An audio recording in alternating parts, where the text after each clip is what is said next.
আসসালামু আলাইকুম প্রিয় বন্ধুরা, আপনারা সবাই কেমন আছেন? তো আজকে আমি রান্না করব লাউ দিয়ে চিংড়ি মাছ আর ছোট ছোট নলা মাছ ভাজি করব আর করব লাউয়ের খোসার একটি ভর্তা। তো আমি রান্নাগুলো করব, আপনারা দেখুন। তো আমি প্রথমে লাউ কেটে নিয়েছি, মাছগুলো ধুয়ে পরিষ্কার করে একটু হলুদ মরিচ মেখে নিচ্ছি। এই যে এখন পেঁয়াজ মরিচ কেটে নিব, টমেটো কেটে নিব। তো কাটাকুটো শেষ করে এরপরে চলে যাব চুলায়। তো আমি একটি ফ্রাই প্যান বসিয়ে দিয়েছি, ফ্রাই প্যানে দিয়ে দিয়েছি সরিষার তেল।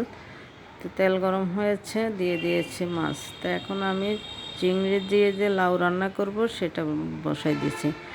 একটা কড়াই বসাই দিয়েছি, কড়াইতে দিয়ে দিয়েছি তেল, পেঁয়াজ, এরপর দিয়ে দিচ্ছি আদা রসুন, একটু হলুদের গুঁড়া দিয়ে মশলাটাকে কষিয়ে চিংড়ি মাছটা দিয়ে দিয়েছি।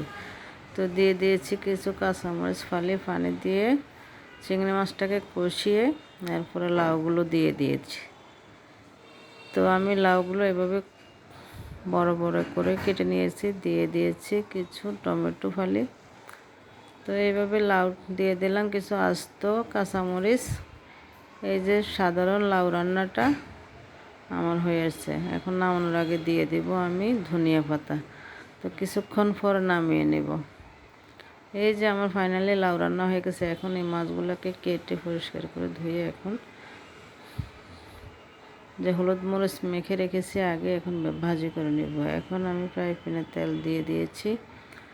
তো দিয়ে দিয়েছি পেঁয়াজ, দিয়ে দিলাম কিছু সামান্য মরিচের গুঁড়া, হলুদের গুঁড়া, তারপর দিয়ে দিলাম লবণ দিয়ে দিয়েছি টমেটো ফালি। তো সাথে করে দিয়ে দিয়েছি ভেজে রাখা মাছগুলো। তো এই মাছগুলো ছোট মাছ, একটারে 2 পিস করে নিয়েছি। এই যে মাছের কালারে দিয়ে দিলাম কিছু কাঁচামরিচ ফালি। তো দিয়ে দিচ্ছি ধনিয়া পাতা। এখন আমি রান্না করব ওই যে ভর্তা, লাউয়ের খোসা দিয়ে দিয়েছি, 2টা রসুন, কয়েকটা আস্ত কাঁচামরিচ দিয়ে এটাকে আমি ব্লেন্ডার করে নিয়েছি চিংড়ি মাছের খোসাগুলো সহ।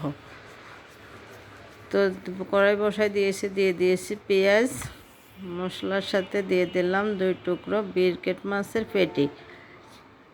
তো দিয়ে ভালো করে মশলা কষানোর পরে আমি দিয়ে দিয়েছি পেস্ট করে রাখা লাউয়ের খোসা, চিংড়ি মাছের খোসাগুলো।